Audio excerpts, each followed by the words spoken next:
मसूरी नगर पालिका परिषद की सभासद जसबीर कौर ने जिलाधिकारी देहरादून को एसडीएम के माध्यम से ज्ञापन भेजकर मसूरी देहरादून रोड में गलोगी पावर हाउस के पास पूर्व से भूस्खलित क्षेत्र के हो रहे ट्रीटमेंट कार्य व मोतीलाल नेहरू रोड पर हो रहे डामरीकरण के कार्य को तत्काल करवाने की मांग की है। जसबीर कौर ने कहा कि मसूरी देहरादून रोड में गलोगी पावर हाउस के पास पूर्व में भारी भूस्खलन से पहाड़ क्षतिग्रस्त हो गया था,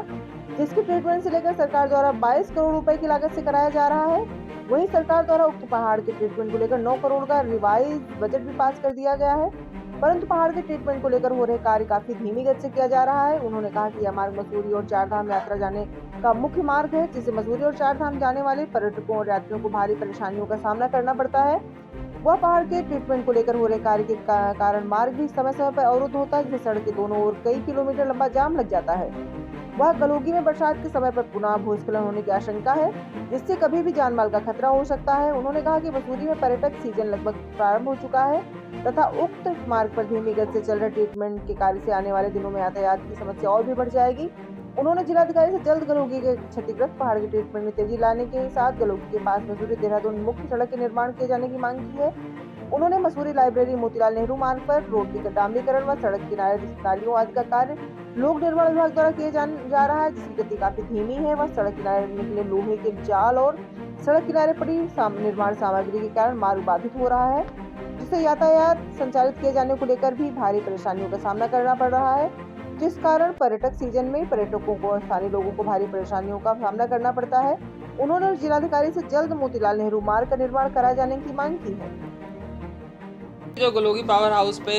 जो भूस्खलन हुआ था उसको लगभग मेरे ख्याल से 4 साल हो गए उसको, और 2 साल के बाद तो उसके ऊपर जो है शासन प्रशासन ने कार्रवाई शुरू करी, और अब लगभग 2 साल हो गए हैं और वो 22 करोड़ रुपए की योजना है, मतलब उसका जो ट्रीटमेंट चलना है। परंतु वहाँ पर काम ऐसे चल रहा है कि लगता है जैसे कुछ दिखाई नहीं दे रहा कि वहाँ पर क्या हो रहा है, क्योंकि वहाँ अक्सर जाम लग जाता है, गाड़ियों को रोक दिया जाता है। पिछली बरसात में भी किस प्रकार से आपने देखा, दोनों तरफ गाड़ियां खड़ी कर दी गई थी और बीच में से पैदल यात्रियों को जाना पड़ रहा था। अब ये मुख्य मार्ग है जिससे कि धाम की यात्रा को भी लोग जाते हैं, धनौल्टी जाते हैं, मसूरी आते हैं, मसूरी से देहरादून जाते हैं, तो वहाँ पर अक्सर जाम लगा रहता है और बहुत परेशानी होती है। और वहाँ पर जो है कभी एम्बुलेंस भी अगर फंस जाए तो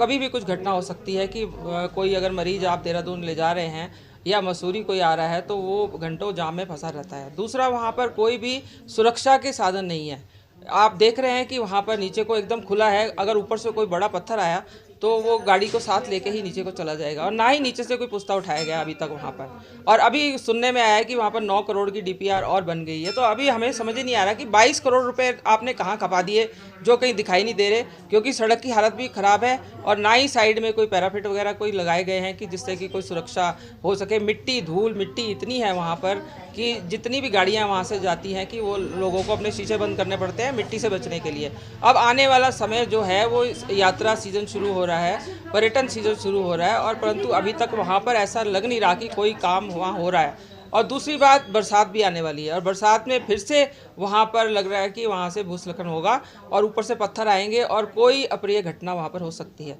तो मेरा यही कहना है जिलाधिकारी महोदय से कि इस कार्य की ओर ध्यान दें, क्योंकि लोक निर्माण विभाग मैंने देखा है कि वो कोई भी इंटरेस्ट नहीं लेता और कोई भी काम ढंग से नहीं करता। हमने मसूरी में भी देखा है, मसूरी में आप देख रहे हैं मोतीलाल नेहरू मार्ग पर कार्य चल रहा है, वहाँ पर भी चलिए पहले बहाना था कि जल संस्थान जो है वो नालियाँ ठीक कर रहा है, वो अपने पाइप वगैरह हटा रहा है, पर उनको भी हटाए हुए कई दिन हो गए, अब भी वहाँ धीमी गति से काम चल रहा है। और वहाँ पर मुझे नहीं लगता कि कोई भी विभागीय कर्मचारी या कोई जेई वगैरह आकर देख रहे हैं कि वो ठेकेदार नाली किस प्रकार बना रहा है, क्योंकि मैंने देखा वो नालियाँ इतनी चौड़ी बना रहा है कि उसने सड़क कम कर दी और नाली चौड़ी कर दी। अब वो दोबारा से फट्टे लगाएगा, फिर उसको भरेगा, तो ये आकर जेई वगैरह एई वगैरह को देखना चाहिए कि काम किस प्रकार हो रहा है। दूसरा, वहाँ से जो जालियाँ उठी हैं वो लाखों रुपए का मटेरियल है, वो उस मटेरियल को कौन ले जाएगा, वो वैसे छोड़ा हुआ है। पहले भी कबाड़ी वहाँ से जालियाँ उठा के ले गए थे, अब भी उन्होंने मतलब कबाड़ियों के लिए रख दी हैं। 3-4 जगह पर वो जालियाँ उन्होंने रखी हुई हैं, और जिससे कि जो ये हमारा ट्रैफिक होता है वो भी बाधित होता है, और इससे जो बजरी ड्रम वगैरह वो भी ऐसे ही रखे हैं। जहाँ नाली बन गई वहाँ से तो मटेरियल उठा लो, वहाँ पर भी वो बजरी का ढेर वैसे ही पड़ा है, ड्रम वगैरह से पड़े, तो ऐसे इनको देखने कोई नहीं आ रहा। ये इनको देखना चाहिए, इनको चेक करना चाहिए कर्मचारियों को, जो पीडब्ल्यूडी विभाग के अधिकारी हैं, इनको मौके पे आकर देखना चाहिए कि ठेकेदार किस प्रकार काम कर रहा है। ये लावारिस काम छोड़ देते हैं। तो इसलिए मेरा कहना यही है जिलाधिकारी महोदय से कि आप इस ओर संज्ञान लें और सख्ती से कि ये गलोगी का कार्य जो है जल्द से जल्द निपटे और जो है टूरिस्ट को, स्थानीय जनता को ये परेशानी का सामना ना करना